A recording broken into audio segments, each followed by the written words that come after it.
ডাঙৰ পাৰ্টি এটাৰ আয়োজন কৰিছোঁ আজি ৰাইজ, য'ত আছে মাষ্টাৰ, ভাগিন আৰু পেৰট। ৰ'ব, কাহিনীটো প্ৰথমৰ পৰা আৰম্ভ কৰোঁ।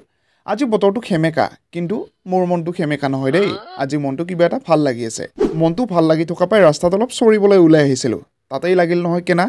ইহঁতকেইটাই লগ পাই এতিয়া মোক নেৰে বোলো ভাল খবৰ পাৰ্টি এটা দে বোলে। ময়ো ভাবিলোঁ এনেহেন দিন এটাত ইহঁতক কিয় নিৰাশ কৰোঁ। এই বোলে হাজিৰা কৰি পোৱা পকেটত থকা 100 টকাখন দি দিলোঁ। বোলো কি খোৱা কিনি ল। লগে লগে দেৰি নকৰি সিহঁতে সম্পূৰ্ণ 100 টকাখন খৰচ কৰি বিভিন্ন খোৱা বস্তু লৈ ল'লে। এতিয়া খেলপথাৰত খাম বুলি ভাবিছিলোঁ, কিন্তু দি দিলে বৰষুণ এজাক। এতিয়া লৰালৰি খেলপথাৰৰ ওচৰত থকা স্কুলখনৰ ফালে বেগ দিছোঁ। এইফালে পাৰ্টিৰ কথা গম পাই মাষ্টাৰ লগালগ বৰষুণৰ মাজে মাজে আহি উপস্থিত। মানে ৰাইজ, আজি মোৰ ইউটিউব চেনেলত 100 ছাবস্ক্ৰাইবাৰ হৈ গ'ল। তাৰেই সৰুকৈ পাৰ্টি এটা দি চেলিব্ৰেট কৰিলোঁ ইহঁতৰ লগত। আগলৈ যদি আপোনালোকে চাথ দিয়ে নিশ্চয় 1000 ছাবস্ক্ৰাইবাৰো চেলিব্ৰেট কৰিম এদিন। আৰু এয়া হৈছে আমাৰ গাঁৱৰ সকলোৰে ফেভৰেট মিঠাই, মটৰ ভুজিয়া। বাৰু আজিলৈ এৰিছোঁ। আশা কৰোঁ আগলৈ আৰু ছাপোৰ্ট পাম। আৰু আগলৈ এনেকুৱা ধৰণৰ মিনি ব্লগ পাই থাকিবলৈ চেনেলটো ছাবস্ক্ৰাইব কৰিবলৈ নাপাহৰিব।